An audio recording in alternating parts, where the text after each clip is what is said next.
The Pentagon's police chief just said in a press briefing that a Pentagon police officer was attacked and there were, quote, several casualties after a violent encounter near a platform close to the Pentagon's train station this morning. The scene is now safe and secure. Diane, the latest is that this Pentagon briefing had very few details about the actual incident itself. We are told by a U.S. official that there was a stabbing incident that later resulted in a shooting. The Associated Press is reporting that a Pentagon police officer who had been attacked was stabbed and has died of his injuries. The Associated Press also reporting that the assailant who was shot by that police officer has died at the scene. Now, when we heard from the Pentagon's top police chief just a few moments ago on camera, he declined to confirm any of those details.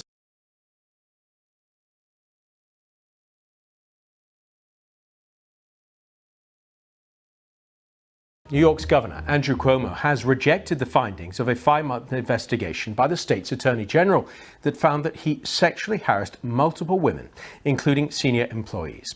The 5-month probe found that Governor Cuomo violated federal and state laws whilst creating what was called a climate of fear in the workplace. Two senior Democrats, the U.S. Senate Majority Leader Chuck Schumer and Senator Kirsten Gillibrand, both New York Democrats, have called on the governor to resign. I want you to know directly from me that I never touched anyone inappropriately or made inappropriate sexual advances.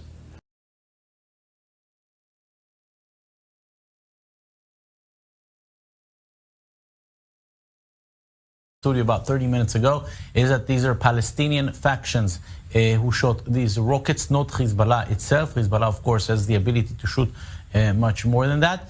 Therefore, the assessment is that we're not going into a deeper escalation for the moment. These are Palestinian factions that shot the rockets and Israel fired back. We don't know yet if we can say that this incident is over, but this is the initial assessment here. Having said that, any faction, be it Palestinian or anyone else, that gets so close to the Israeli border, firing rockets into Israel, has to do it at least with the green light or the acceptance or the eyes being closed by Hezbollah.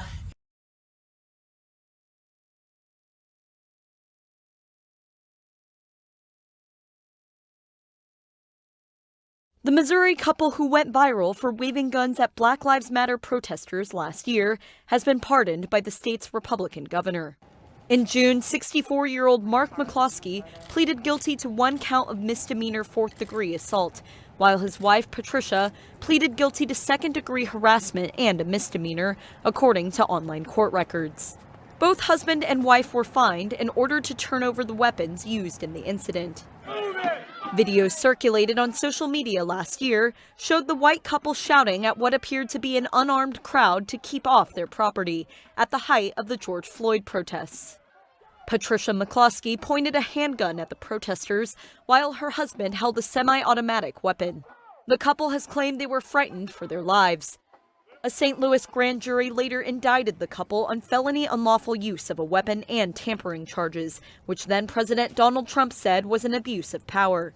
The McCloskeys later addressed the Republican National Convention in August, and Mark McCloskey announced last month he would be running for the U.S. Senate as a Republican.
China's Wuhan city will test all 12 million residents for the coronavirus. That's after the place where it emerged in late 2019 confirmed its first domestic cases of the highly transmissible Delta variant. Wuhan had reported no local coronavirus cases since May 2020, but on Monday, authorities confirmed 3 new cases of the Delta variant.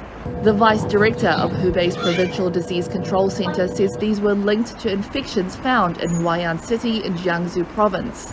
The outbreak in Jiangsu is believed to have begun in the provincial capital of Nanjing, with the Delta variant most likely introduced on a flight from Russia, according to officials.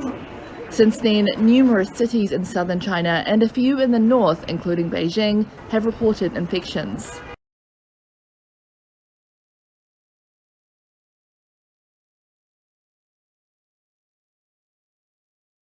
Suspended Health Minister Dr. Zweli Mkhize must be fired. That's according to the South African Federation of Trade Unions. This follows new evidence by the Special Investigating Unit linking the minister to the shady 150 million rand Digital Vibes contract. SAFTU says the president's failure to resolve this matter shows that he is weak when it comes to acting on corruption.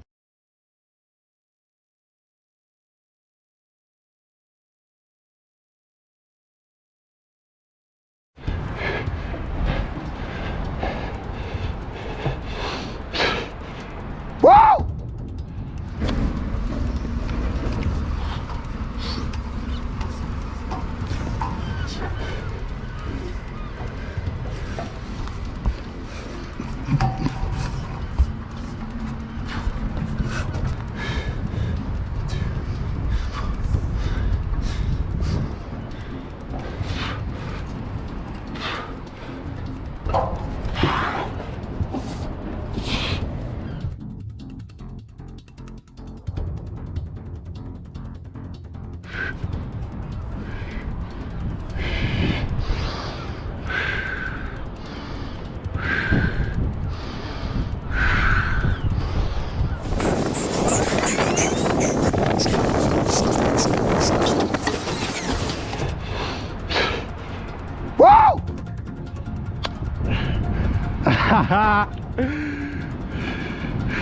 Aquastar has timed my climb at 18 minutes of the Stratosphere Tower.